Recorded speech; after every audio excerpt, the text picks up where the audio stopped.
everybody, Brett from AstartesGaming here, back with another first look video. Today we're going to be checking out the Great Whale Road, which is a cool little indie game that just released today on Steam, today being July 28th, 2016. You guys will be seeing this probably the following day, so the 29th.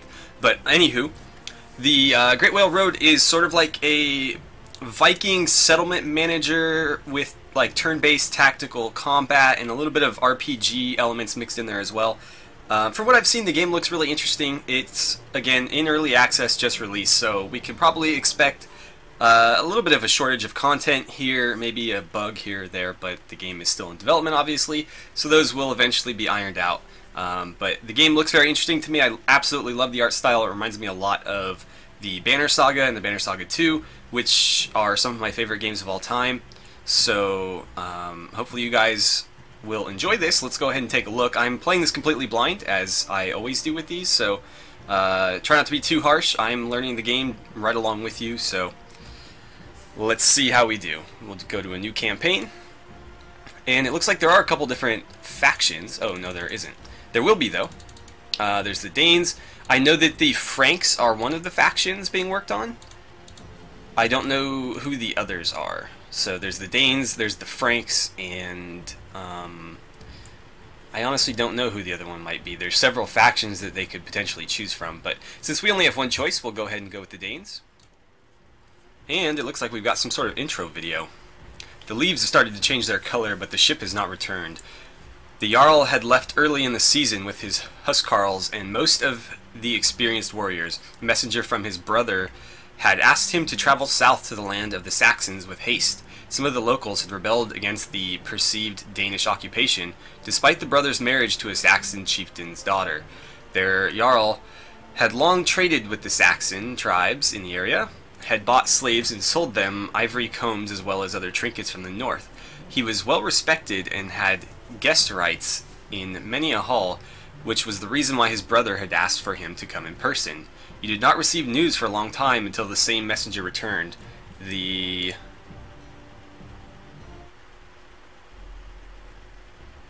Okay, so apparently that's not going to finish, but it looks like we are in our little settlement here. So the elders and the Catil decide who will have to become the new leader. The village is not defenseless, but its defenses have been seriously weakened. The new leader will have to train a new warband and be prepared for winter raids, especially once the news of your loss spreads to nearby clans. Everyone who can hold a spear or shoot a bow is welcome to join, because weapon skill is easier acquired than bravery. So I am going to assume that our Jarl was killed then, and so we need to elect a new one.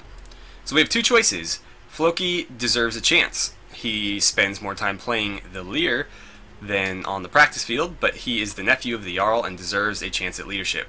Or Bera is a good choice. She is tough and wise. She has led her family for many winters and knows how to use an axe. Well, that seems like a pretty easy choice. We're going to go with Bera if she's, you know, a real leader. I don't know that he deserves... If he's never shown leadership, why does he deserve a chance to be a leader? That doesn't really make sense to me. She's proven herself a leader. She deserves a chance to lead, I think, so we're going to go with her. Not everyone is happy that you hold a sword, but it is your right to swear an oath in Freya's name. Most of the folks swear to Odin, but you also see Thor's amulets being touched. Some of the other women carry long knives and give their oaths to Freya like you do. Freya is not only beautiful, but a warrior after all. Okay. Winter planning. The winter meeting of the clan is where you will plan the development of your settlement. So we have population, food stocks, silver, and supplies. Looks like our population is 36, our food stocks are 1,700. We have 89 silver coins and 25 supplies. Focus points. Assign focus points to do a job to increase their production results to assure nothing wrong will occur. If you assign enough points to a job, you will gain an extra worker. Okay, so we can throw those points into certain tasks to make them more efficient if we need to focus on one particular area over another. I assume from reading this that, yeah, the other tasks will still be carried out, they're just going to be less efficient. So it's not that you're abandoning one completely. The first three areas provide food for your people. Farming. Well, let's read through the different areas where the focus is. So we've got farming, husbandry, hunting, warfare, diplomacy, traditions, and craftsmanship. So the first three areas provide food for your people. Farming production is only available for consumption during summer, while hunting and husbandry provide food during the whole year. Warfare raises your defense against raids and trains warriors for you to take on your travels. Diplomacy increases the benefits from trading and reduces the chances of getting raided by other clans. Traditions increase your people's happiness, making them perform better at their jobs and keeping them healthy and alive. And finally, craftsmanship produces multiple items of different value that are useful for trading. So I think the first thing we're probably going to need to focus on is like warfare and diplomacy, because we need to prove that we're not an easy target. Otherwise, we're going to get raided like crazy.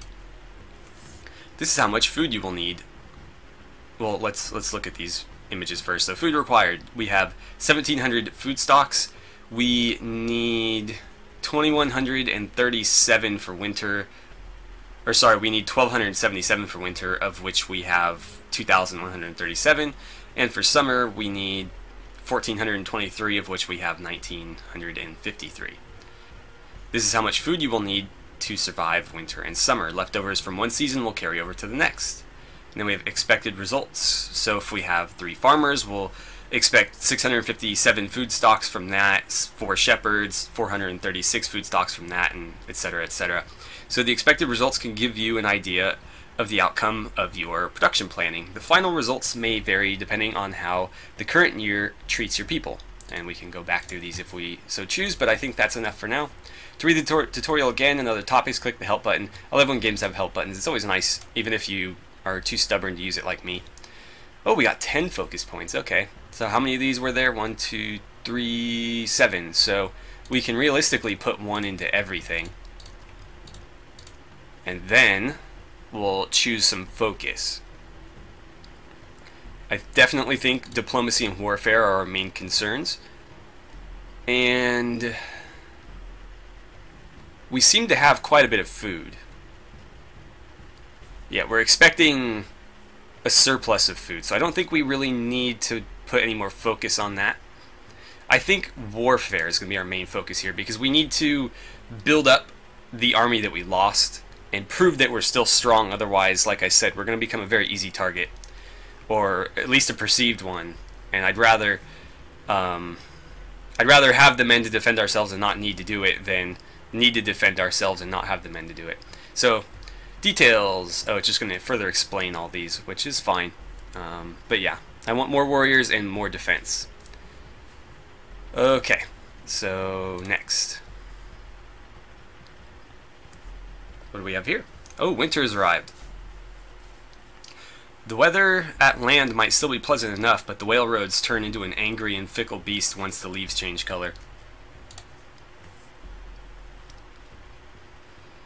The hens of your biggest flock have stopped laying eggs. One of the elders confirms your suspicion. The chickens have worms. Ooh.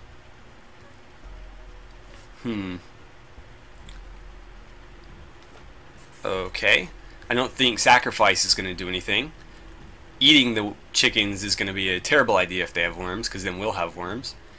And I don't know, do worms like garlic? Let's try that. That's the only one that like makes any sort of scientific sense. And I'm a scientist, so I'm all about that. We're going to try that. They don't seem worse off, and there are more worms in their shite. That could be good. That usually means that they're passing the worms, so maybe maybe that worked out. I'm hoping so. We seem to have gotten more food from it, so it should be good. A hay barn at one of the outlying farms burned down last night. Everyone knows that this can happen from time to time. Some say it is caused by cedar. I'm gonna really struggle with these like Norse names, so bear with me here. Feel free to correct my pronunciation of them. Just keep in mind that I am obviously not Scandinavian. I have no experience with a lot of these words, so I'm going to probably botch them. Others blame elves or evil spirits. You are worried as you don't have much hay stored for the coming winter. Let's see. I don't know. I don't have a lot of experience with farming either. Putting water on the hay seems like a good idea, but couldn't that lead to other stuff? Like, if you get stuff wet and leave it sitting, it can rot. But that would definitely keep it from burning. Does turning the hay really prevent it from burning? I honestly don't know. I'm gonna put some water on it. To me, that seems logical. It just, I do think it can like rot or start growing fungus if you get it wet and leave it sitting. You keep the hay slightly wet, but it still starts smoking. You can smother the flames before too much hay is burned. Damn it.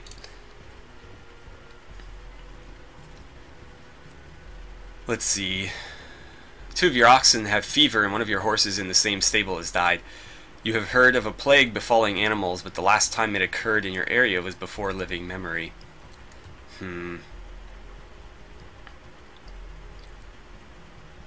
Let's see. Burn holy herbs and try to cure them. I mean, I don't know how realistic this game is. Is it implying that the gods are real and that I should sacrifice to them, or is it like making them out to be superstition, or I don't know. Because like in the Banner Saga, things like that are very real. In King of Dragon Pass, the gods were very real, and sacrificing to them actually did have real effects, where in this case I don't know if it's purely superstition and luck, or if it's actually a real thing. I'm gonna burn some holy herbs. That seems like a nice medium here. Plus, roasting plagued oxen seems like a terrible idea. Don't eat animals that are dying of disease. The 2 animals die quickly despite the treatment, and you burn the carcasses and the hay in the barn. Damn it. Well, at least we saved the chickens, right? God, we're just getting hit with problem after problem here.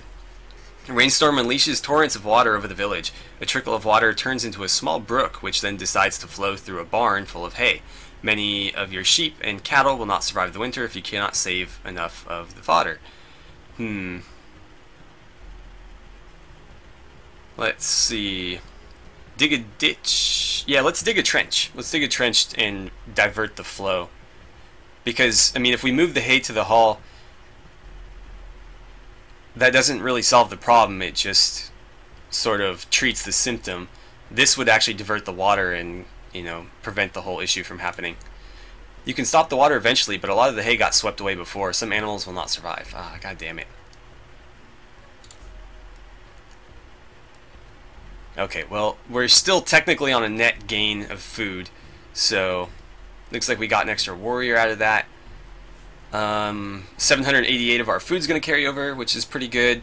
The Scalds sing songs about your deeds, and everyone in the Longhouse drinks to your health. So, we did a good job, I guess. Bear the Grumpy, okay. Let's see, so yeah, we gained 50, but then we lost 10 and 20, so we basically gained 20, which isn't terrible. I mean, it's better than losing, right? So that was winter. Home settlement. Now we're going to get to see what spring's all about. So, Ulfarstead is our home. It says everyone is someone at home. It's our home settlement. Here you can view your warband stats, browse your storage, and purchase weapons at the blacksmith. To journey out, you can choose a quest from the journal or the map. We'll definitely try to get into some combat today, but let's look at our warband. Oh, this is just a... Threw me there. It was just like a tutorial screen. Yeah, let's look at our warband here. Your heroes are essential to complete your quests. You will need them for survival, investigations, and battle. Each time you journey out, you need to choose which heroes should accompany your leader. Each hero has their own adventure stats, battle stats, and personality traits. During your adventures, you will be able to hire new heroes or convince them to join your cause. Health is the life of your hero. If it reaches 0, the hero will be out of action for the duration of the quest. Endurance shows how tired he or she is. The higher the endurance, the more tasks they can perform. Morale is the hero's happiness. The higher their happiness is, the better they perform the tasks you assign them. Each hero has different thresholds for each stat. When one of these stats drops below its minimum threshold, it will affect the other stats negatively. A hero is out of action, can no longer participate in any part of the current adventure. If the hero does not return home to the home settlement within the time shown, they will gain a permanent penalty to one of their adventure or battle stats. Okay. Battle stats influence the hero's performance in battle. Equipping weapons and armor can increase these stats. The hero's class defines which type of equipment they can use. I think we can figure this stuff out. You got hit points, defense, range, attack, accuracy, and movement, which I guess explain themselves pretty straightforward there. Each hero comes with 3 Warcry cards, which can be used on your warband during battle. So the combat is like a turn-based tactical type thing, but there are cards that you can play to buff your units, add more units to the fight, or things of that nature. We'll try to see some combat today so you guys can check that out. Heroes also have their own personality traits, which influence some of their opinions during events. Okay, so here's our warband. We've got Baugi. He's a Jotun, which means giant. I don't know if he's literally a giant, but he's called one. That's his title. Or no, that's just his nickname, I guess. He's got a war coat and a hunting spear. He's a protector, shield wall, and wedge. Okay. We've got Ketil the Steadfast, Bear the Grumpy, who's our leader, Hild Foulmouth, who's got a giant bear cloak, which is pretty badass. He's got Huskarl armor too. That's cool. And Floki the Deaf, who was our other choice for leader. He's got a short seax, which is like a long knife, and like a cloak of some sort called Odin's Blessing. It's not very good armor-wise, but it basically turns him into like a support unit, which makes him like a buff bot of some sort, apparently. DOD, I'm not sure what that is, but plus 15%, 2% protection against stun, broken ribs, and broken shield arm. Okay. So that's our warband. We'll try to add to that. Settlement storage, let's take a look at that. That's all the junk we've got. What else do we have? The blacksmith. Select a weapon to buy. He doesn't look to have any weapons, so I don't know what we do about that. Let's see, upgrade our ship. What happens when we click this? So that's our ship right there. We can upgrade it to a large longship, which doesn't seem to change the appearance, although it makes the capacity quite bigger. So we go from 90 to 150. Max durability goes to 50, speed goes to 21, and warband capacity goes to 6. So we actually can't take our whole party with us right now, it would appear. We can only take 4 of them. We'll leave that alone. We don't have enough to do anything with Warrior's Coat. I feel like she should have better armor than that if she's the leader. So, where do we find a mission? I don't see any other things to click around here, so let's try these. Journal. Your first journey. The more experienced warriors will share their knowledge with you. You have to learn a lot, and the new warband with you. Embark on your first sea journey. Sure. Journey preparations. Before you can leave on a journey, you need to make preparations. Choose which heroes to take with you and fill all the hero slots of your ship. Your warband leader and warriors will be added automatically. Load your ship with provisions and trading goods. You don't need to completely fill your ship, but you should at least pack enough food for your crew. Once you are done, press the Start Journey button to begin your quest. Okay? First journey. Let's add some warriors here. Hit points 9, attack 5. He's pretty good, but his attack's not great. So basically he's like a tank. She's pretty balanced, and he's sort of like a DPS, but he's classed as support. His damage is the highest though. I'm gonna take these two. We'll take Baugi and Hild. Okay. And let's load some goods. How much food do we need? That's the question here. I don't know how much they eat. So let's take... God, I don't know. Can I type this in? No, I can't. Can I like shift click it? No. Control click? No. Like, is 50 enough? 45 is apparently the max. So we'll take 45. We'll take a bunch of food. That's probably too much, actually. Let's... Can I go down? Yeah, okay. Let's take like 30. I don't know. Ooh, whoops, wrong way. Sorry. Sorry, guys. Learning the menus here. We'll take 30. Okay. So that leaves us with a little bit of capacity. What else do we need? Supplies, potentially trading goods. I don't know. Let's just go with some food. We don't want to risk anything right now. It's our first journey. We're just kind of getting the lay of the land here. Your new crew must learn the ropes and will get the chance to buy some equipment with whatever meager funds you have available. Most of the good mail was lost with your father's warband, and apart from Kettle's Bernie, all is rusted and in poor shape. Luckily, there are plenty of spears and shields left, if fewer axes and even fewer swords. Well, that's fine. Swords aren't particularly effective against chainmail, other than like with thrusting stuff, so the spears are fine. War axes are pretty good. I can live with that.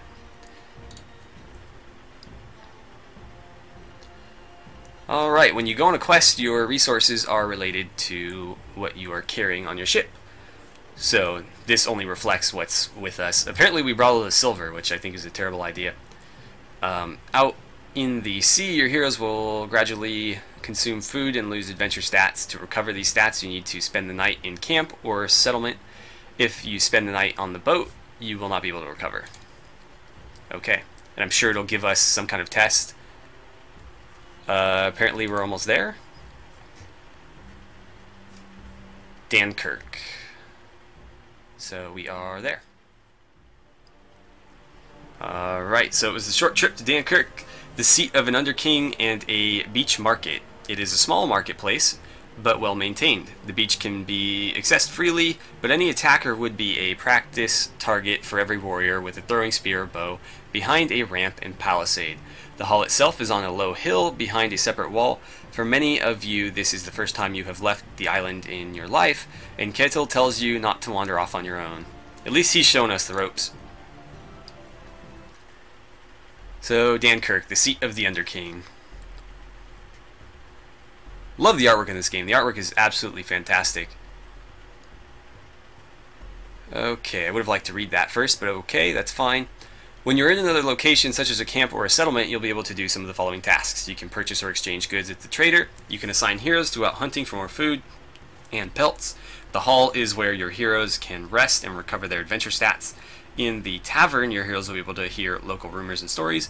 And we can buy and sell equipment at the blacksmith and assign heroes to repair our ship. These tasks will either spend or recover the assigned hero's adventure stats. To confirm all of your assignments, press the Stay Overnight button. Just as you reach the market area, you fall on your face and straight into a dung heap. Ouch. You wipe the shite from your face while ignoring the raucous laughter all around you. The warrior who has tripped you kicks you viciously in the stomach, and you wonder what qualifies as a warm welcome here. You are embarrassed, but also relieved when you hear Ketel's voice. He urges the warrior to continue if he wants to be gelded. Is that how you welcome fellow Danish traders nowadays? I don't know. We can't... The thing is, we can't show weakness. We're a brand new leader. Like, we just became we're a Jarl, right? I think we're a Jarl. It doesn't actually say her title, but not only are we the female leader of a very small settlement, but somebody just like insulted us, and we're brand new to leading. So I don't think we can just kind of let somebody do our dirty work for us. I think we need to show that we're a strong leader. So let's take a swipe. Might not have been wise, but you've restored your status. Good. That's what I was trying to do.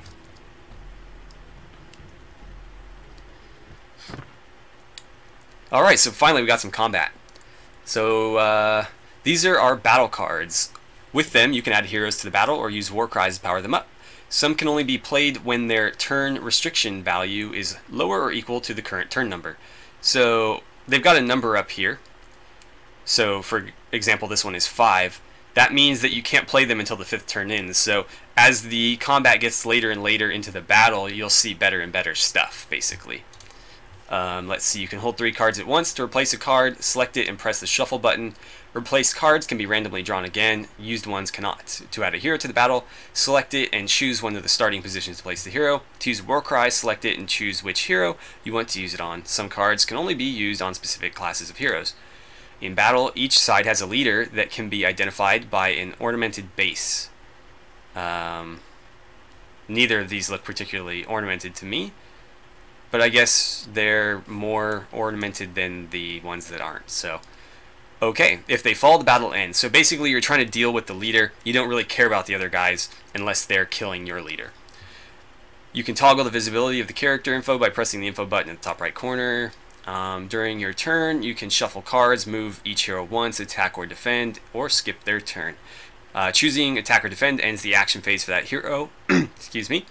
Weapons have different ranges, requiring you to be within distance. I think the spears have 2. Most other melee weapons have like 1. And obviously like bows and stuff will have much higher than that, but we don't have any, so I'm not sure what their numbers are. Some weapons have 2 attack types. You can choose one or the other when attacking. Each attack type has different hit chance, damage value, and may inflict side effects. To press the enter button to skip your turn without using every hero. Okay, can we fight now? So we've got 3 things here. We've got 2 war cries that we can't use till turn 5, and then we've got this guy. So we're going to add him.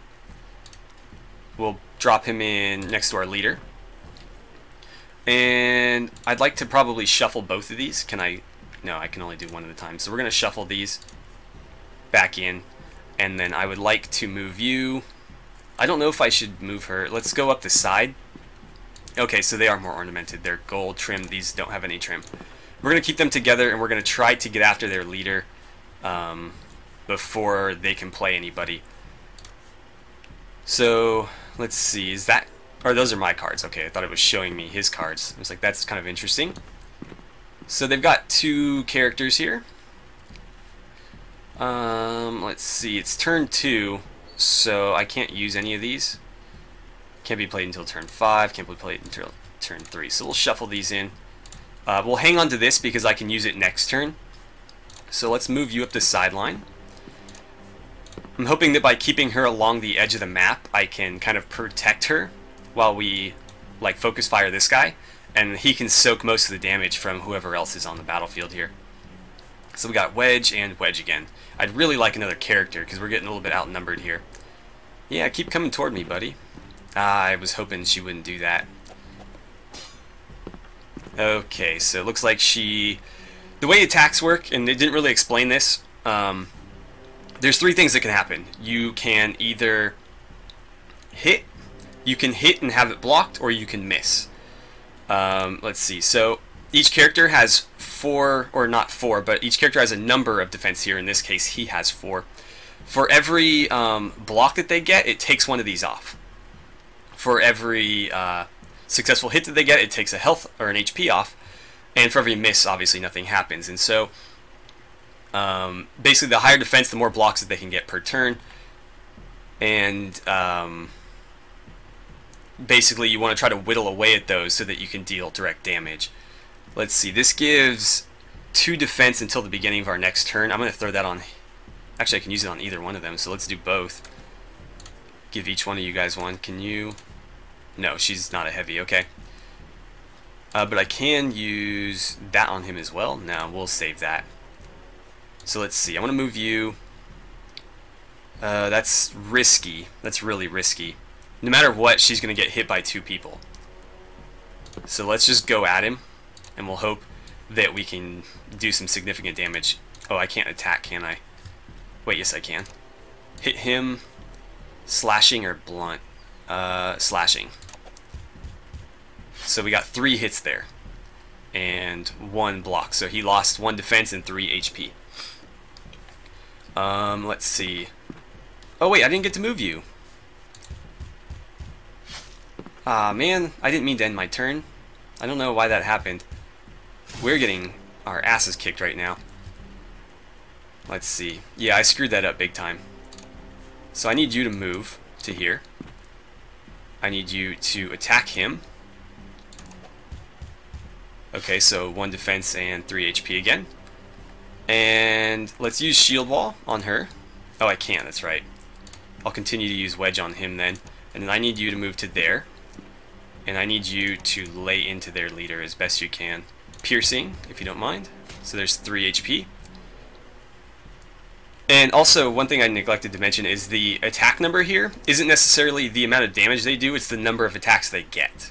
So that's another thing that's kind of important to, let's see, oh, she is in trouble, isn't she? We're probably going to lose this. I've gotten a terrible hand. I haven't been able to add anybody to this fight. They have me so badly outnumbered here. Interesting that they went after him, though. Yeah, they're focus firing him. Maybe they're trying to let me win this. I honestly don't know.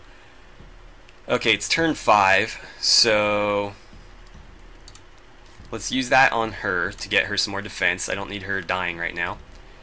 And I'll give you the shield wall formation to keep you up. And then we're going to focus fire him again as best we can.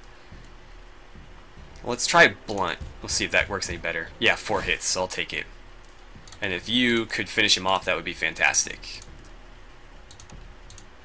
I'm clicking him. There we go. Piercing. Nice, so we got him. They let me win that. I should have lost. My healer, or my leader only had 1 HP left, but they decided to attack the other guy, so they definitely should have won that one, but I did kind of mess that up with skipping his turn instead of attacking, so who knows, but we win. Okay, so we gained a little bit of morale there, which is always nice. I assumed if we lost, we would have lost morale.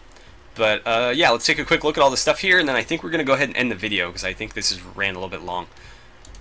Let's see, so how do we buy stuff? It appears, excuse me, that there's nothing to buy. Oh, we click here, and it shows me the stats. Got it. So there's a Norse sword for 100, some heavy throwing spears for 25, a ash war spear for 60, and an iron mace for 12. That has 3 attack with a 25% chance of breaking ribs or causing internal bleeding. That's kind of interesting and brutal. Torn meniscus or pierced foot. God, that sounds awful. Pierced foot or broken weapon arm. And this does bleeding and pierced foot. It just sounds harsh. That sword's really good. The swords apparently are very good in this game, but I don't know that we really need any of these. I'll have to look at what they've got. But it doesn't really matter if this is just going to be a one-off video. We can listen to sagas and rumors and stuff, or we can go to the trader. Let's see, we can sell the food, or we can buy this type of stuff here. Looks like a lot of things that we already have, minus like the pottery and the combs and these chains or whatever. But yeah, so that's what you can do in another settlement. So basically you just allocate whatever you want to do and then hit stay overnight. It's going to force me to do that for this tutorial, but you could just set sail if you want to leave. But yeah, so that has been the Great Whale Road. Hopefully you guys found this game interesting. I really enjoy it so far. I'm curious to see how they're going to expand the game further. I would love to see what other factions they're going to add. The Franks were a very different faction than the Danes, obviously. The Franks were the precursors to the French and were what's the word? They were a much more not civilized. They weren't more civilized necessarily. They were less God, I can't think of what the word would be. But they didn't raid like Vikings, obviously, and so I feel like the playstyle with the Franks would be very different because with the Danes you're constantly going out raiding, you're I don't know, doing Viking stuff, and with the Franks that wouldn't be the case, and so I imagine the overall playstyles of those two would be very different, and then whatever the third faction is could add even more depth by having a third completely different playstyle, and so I'm very curious to see what they do with the game. Hopefully you guys are too. If you'd like to see more of this game, let me know in the comments or by hitting the like button. And thanks for watching. I look forward to seeing you guys back here for the next video.